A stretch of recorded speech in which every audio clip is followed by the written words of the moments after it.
नमस्कार दोस्तों, मैं हूं निकंज पारिक और आप देख रहे हैं आपका चैनल इंटीरियर दोस्त। और आज के इस वीडियो में हम बात करते हैं सोफा के रिपेयर के बारे में। कुछ टिप्स देना चाहूंगा। ज्यादातर जो लोग होते हैं उनको जो सोफा रिपेयरिंग का जो अपहोल्स्टर होता है उसके ऊपर ही डिपेंड करना पड़ता है। अपने लोगों को कोई बहुत ज्यादा नॉलेज नहीं होता सोफा रिपेयर का, तो उसके बारे में कुछ टिप्स देना चाहूंगा कि जब भी आप सोफा रिपेयर कराएं तो किन किन चीजों का ध्यान रखें। तो चलिए शुरू करते हैं आज का वीडियो। सबसे बेसिक बात तो यह है कि सोफा रिपेयर जो करेगा वो आदमी बहुत इंपॉर्टेंट है। तो वो आदमी जो है उसका एक्सपीरियंस और उसकी वर्कमैनशिप काफी अच्छी होनी चाहिए। तो जब भी आप किसी सोफा रिपेयर करने वाले अपहोल्स्टर को हायर करें तो उसकी थोड़ी क्वालिटी और उसका जो बैक ट्रैक चेक कर लें कि किसके यहाँ पे उन्होंने किया हुआ। उनसे एक बार अगर पॉसिबल हो तो पूछ सकते हैं कि इन्होंने काम कैसा किया था। तो सबसे इंपॉर्टेंट चीज तो ये है कि जो करने वाला है उस आदमी को आना चाहिए कि सोफा रिपेयर कैसे होता है। कहीं कोई अनाड़ी आपके ऊपर आपके सोफा पे आकर के अपनी प्रैक्टिस नहीं कर ले। अब जब सोफा रिपेयर करते हैं तो सबसे पहले पूरा सोफा खुलता है। तो पहली चीज जो लोग नॉर्मली सोफा रिपेयर क्यों करवाते हैं, सोफा रिपेयर दो कारण से कराया जाता है। एक तो वो जो फैब्रिक ऊपर लगा हुआ है, जो कपड़ा जो दिखता है वो खराब हो गया है, गंदा हो गया है, वॉर्न आउट हो गया है, इस वजह से। या दूसरा कारण होता है कि जो अंदर जो फोम है या जो सॉफ्टनेस है या जो जंप है सोफा का वो खराब हो गया, जैसे खड्डे हो गए हो, बैठने में आपको मजा नहीं आ रहा हो, इस तरीके की कोई प्रॉब्लम होती है तो सोफा रिपेयर कराया जाता है। तो इसमें अब अपन एक एक करके बात करते हैं। सबसे पहले बात करते हैं फैब्रिक के बारे में, जो कपड़ा जो सोफा के ऊपर रिपेयर हुआ है।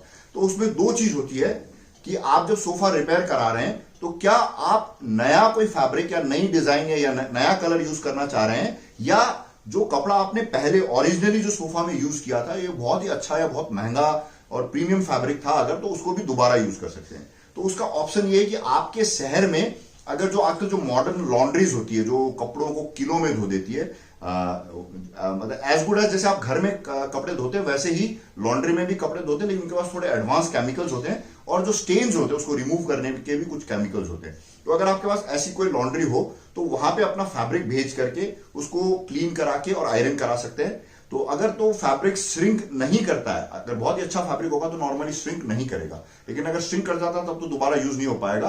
लेकिन अगर श्रिंक नहीं होता है तो आप सेम फैब्रिक दोबारा से भी यूज कर सकते हैं। ये एक पॉसिबिलिटी मैंने आपको बताई है जो मेरे जानकारी में थी, तो आप ट्राई कर लीजिएगा। मैंने काफी बार इसको यूज किया हुआ है।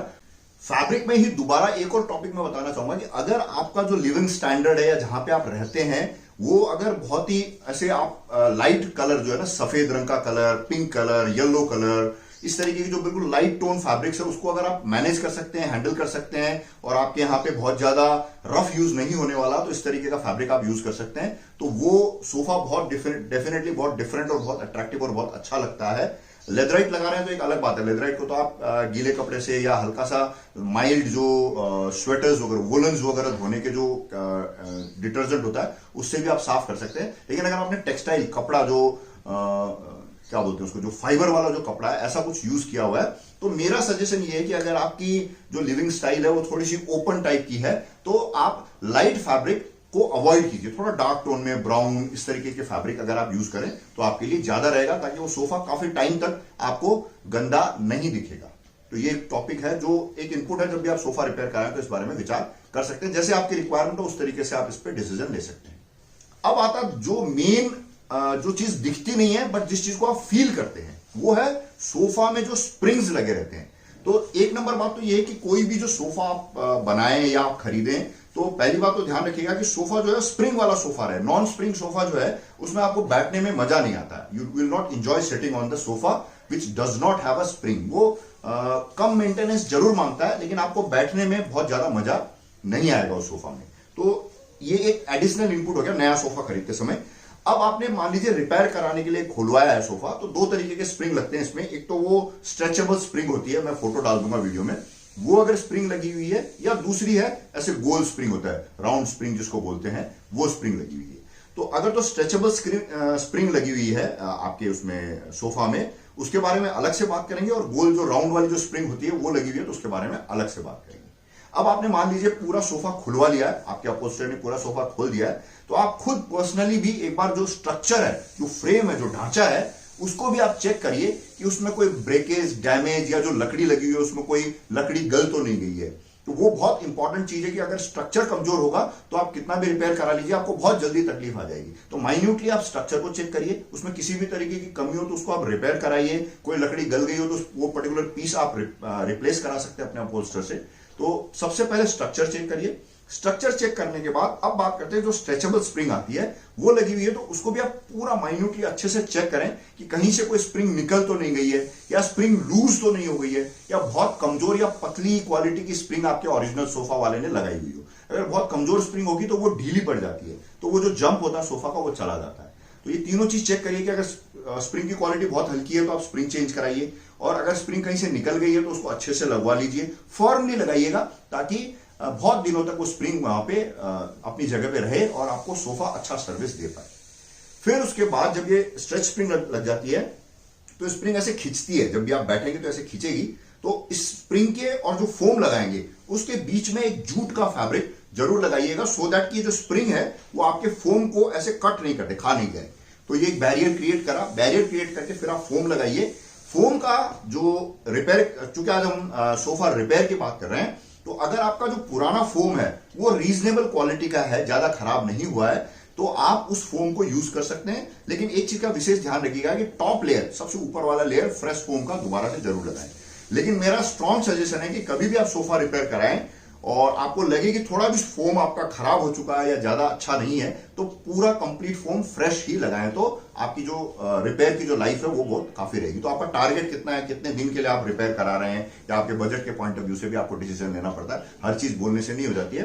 तो लेकिन एक टॉप लेयर जरूर आप फ्रेश फोम का लगाएं, और वो कम से कम 40 डेंसिटी का टॉप लेयर, 1 इंच का, मतलब 25 mm का फोम लगाएं।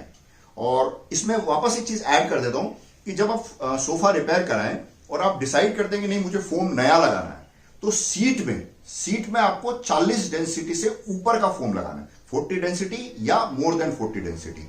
और इसमें एक चीज और ऐड कर देता हूं कि सीट में पीयू मोल्डेड फोम, जो आपकी मोटरसाइकिल की सीट में या गाड़ी की सीट में जो फोम लगता है, वो फोम अगर आपको मिल जाता है तो वो ज्यादा बेटर रहता है। लेकिन अगर नहीं भी मिलता तो 40 डेंसिटी का किसी अच्छी कंपनी का, मतलब रिलायबल ब्रांड का, ऐसा नहीं हो कि लिखा हुआ तो 40 डेंसिटी हो लेकिन वो 40 डेंसिटी का फोम नहीं हो, ऐसा मार्केट में होता है।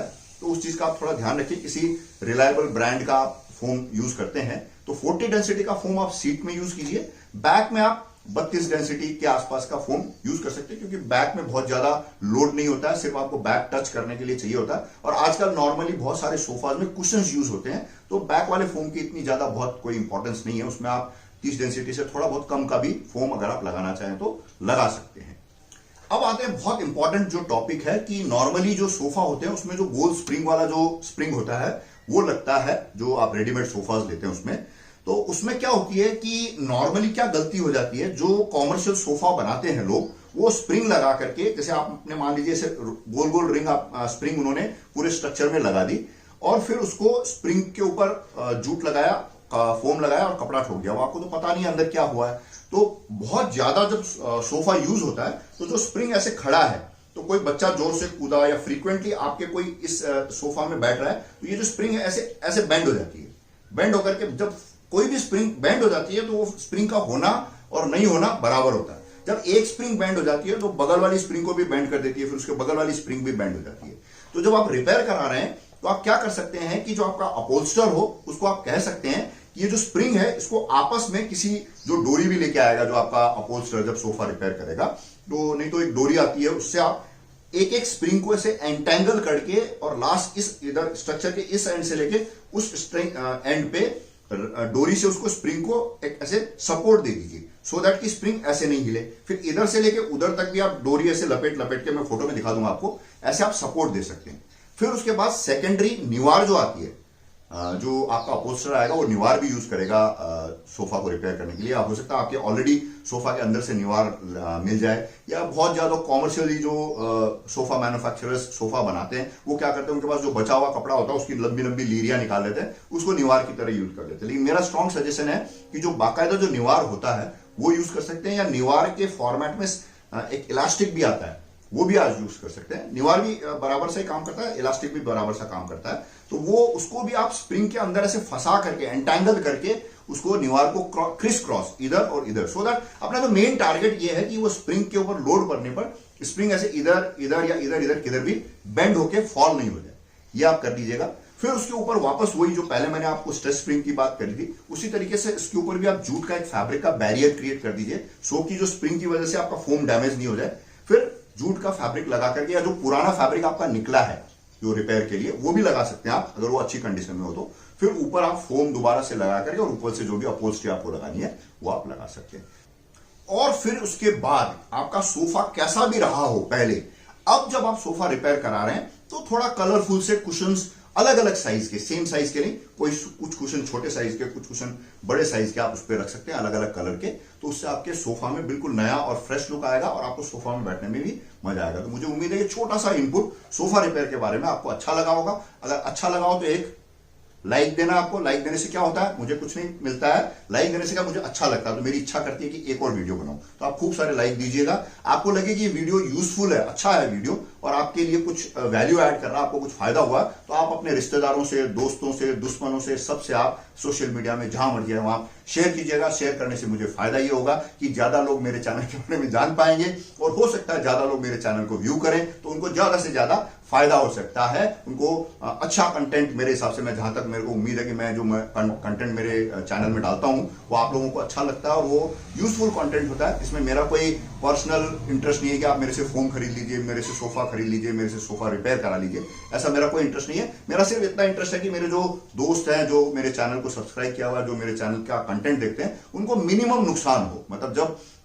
मैं कहीं पे साइट पे जाता हूं और ये पता चलता है कि किसी गलती की वजह से, जो सप्लायर उसकी गलती की वजह से या अपनी गलती की वजह से किसी मेरे सब्सक्राइबर को या किसी भी ऐसे लोगों को जो नुकसान हो गया है और उसको फिर उनको दोबारा से कराना पड़ता है, और उनका जो वो सारी चीजें तो फिर भी ठीक है जो पैसे लग गए वगैरह, लेकिन जो इमोशनल तकलीफ होती है किसी को, वो मुझे बहुत बुरा लगता है। तो वो सब ऐसी तकलीफें आपके पास नहीं आए, इसलिए मैंने इस तरीके का कंटेंट डालता हूं। तो अगर ये अच्छा लगा तो आप शेयर जरूर कीजिएगा और इस चैनल को अगर अभी तक आपने सब्सक्राइब नहीं किया है तो आपको लगे कि ये कंटेंट यूजफुल है तो आप इस चैनल को सब्सक्राइब करने के बारे में भी सोचिएगा। बाकी सारी चीजें ठीक है, कोई खास फर्क नहीं पड़ता। आप सोफा में बैठिए, आप कुर्सी में बैठिए, आप मुड्डे में बैठिए, आप नीचे बैठिए, बहुत मेजर फर्क नहीं पड़ता। अपने शरीर को तकलीफ देते रहिए, पैदल चलिए, सीढ़ियां चढ़िए, लिफ्ट का प्रयोग कम से कम कीजिए, साइकिल चलाइए, बच्चों के साथ खेलिए, स्वस्थ रहिए। नमस्कार, जय हिंद।